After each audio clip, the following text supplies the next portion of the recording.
नमस्कार दोस्तों, मैं विपिन कुमार मौर्य आप सभी का वेस्टर्न क्लासेस में दिल से स्वागत करता हूं। हम आज देखने वाले हैं भारत के उपराष्ट्रपति। अब देखिए, भारत के उपराष्ट्रपति अनुच्छेद 63 में वर्णन है। अब देखिए, जो भारत का उपराष्ट्रपति हैं वो राज्यसभा का पदेन सभापति होता है। कौन होता है? राज्यसभा का पदेन सभापति होता है। लेकिन जो पद का उल्लेख किया गया है वो कहाँ से लिया गया है? अमेरिका के संविधान से। कहाँ के? अमेरिका के संविधान से। ये क्वेश्चन बहुत पूछा जाता है एग्जाम में कि उपराष्ट्रपति का पद कहाँ से लिया गया है, तो अमेरिका के संविधान से लिया गया है। ठीक है, अब देखते हैं उपराष्ट्रपति। अब देखिए, उपराष्ट्रपति और राष्ट्रपति में समानता है। क्या समानता है? जो समानता है वो बता रहा हूँ। ओनली दो बातें भिन्न है। अब देखिए, राष्ट्रपति के लिए निर्वाचन के लिए 50-50 अनुमोदित व प्रस्ताव होने चाहिए, और वहीं पर उपराष्ट्रपति के लिए 20-20 क्या होना चाहिए? प्रस्ताव व अनुमोदित होना चाहिए। राष्ट्रपति की जमानत राशि कितनी थी? 15,000, और उपराष्ट्रपति की जमानत राशि कितनी है? 15,000। ठीक है, वहीं देखते हैं हम अनुच्छेद 66 में। अनुच्छेद 66 में दिया गया है उपराष्ट्रपति की योग्यताएं। क्या? उपराष्ट्रपति की योग्यताएं भारत का नागरिक हो, वह 35 वर्ष की आयु पूरी कर चुका हो और राज्यसभा का सदस्य निर्वाचित होने की योग्यता रखता हो। लेकिन राष्ट्रपति किसकी? लोकसभा की सदस्यता निर्वाचन आयोग की रखता हो। ठीक है, अब वहीं पर हम देखते हैं उपराष्ट्रपति का चुनाव। उपराष्ट्रपति का चुनाव कैसे होता है?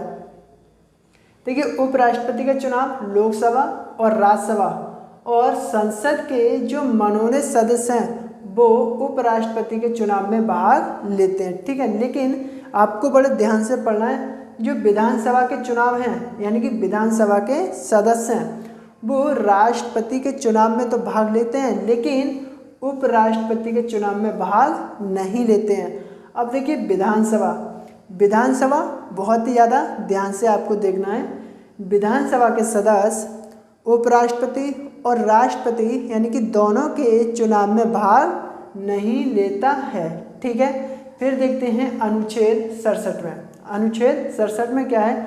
अनुच्छेद 67 में दिया है उपराष्ट्रपति की पदावधि।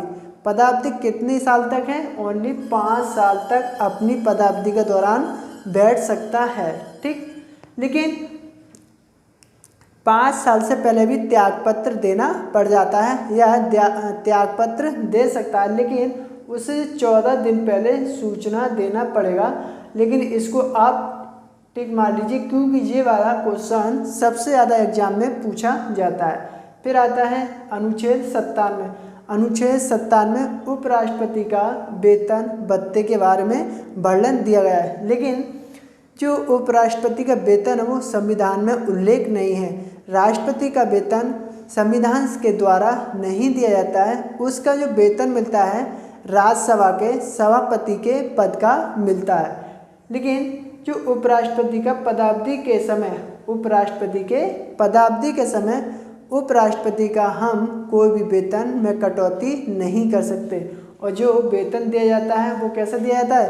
भारत की संचित निधि द्वारा भारत के उपराष्ट्रपति के लिए वेतन दिया जाता है। ठीक है, अब आगे देखते हैं अनुच्छेद 69 में। अनुच्छेद 69 में क्या दे रखा है? शपथ या प्रतिज्ञान। उपराष्ट्रपति के लिए शपथ कौन दिलाता है? भारत का राष्ट्रपति। यह क्वेश्चन बहुत ज़्यादा पूछा जाता है एग्जाम में। किस अनुच्छेद के तहत उपराष्ट्रपति को शपथ दिलाता है? तो राष्ट्रपति अनुच्छेद 69 के तहत शपथ प्रतिज्ञान दिलाता है। ठीक है, लेकिन उपराष्ट्रपति की कार्य व शक्ति। ठीक है, अब देखिए, जो राज्यसभा का सभापति होता है, कौन होता है? भारत का उपराष्ट्रपति। उसका राज्यसभा की प्रमुख बैठक की अध्यक्षता करता है। किसकी अध्यक्षता करता है?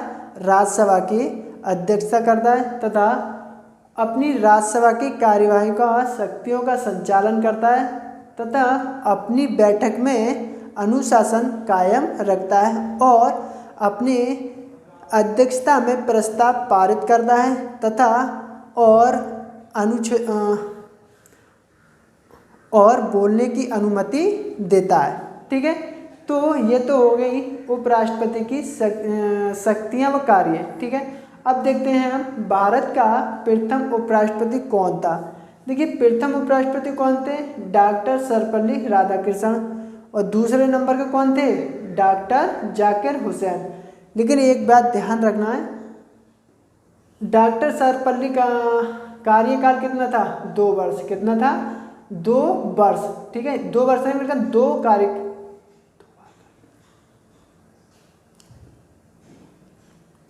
देखिए डॉक्टर सर्वपल्ली राधाकृष्णन का जो कार्यकाल था वो कार्यकाल कितना था, 2 बार था। कितना, 2 बार था, ठीक है। और हामिद अंसारी का भी कितना था, 2 बार। लेकिन डॉक्टर हुसैन कितने नंबर के थे, दूसरे नंबर के थे, ठीक है।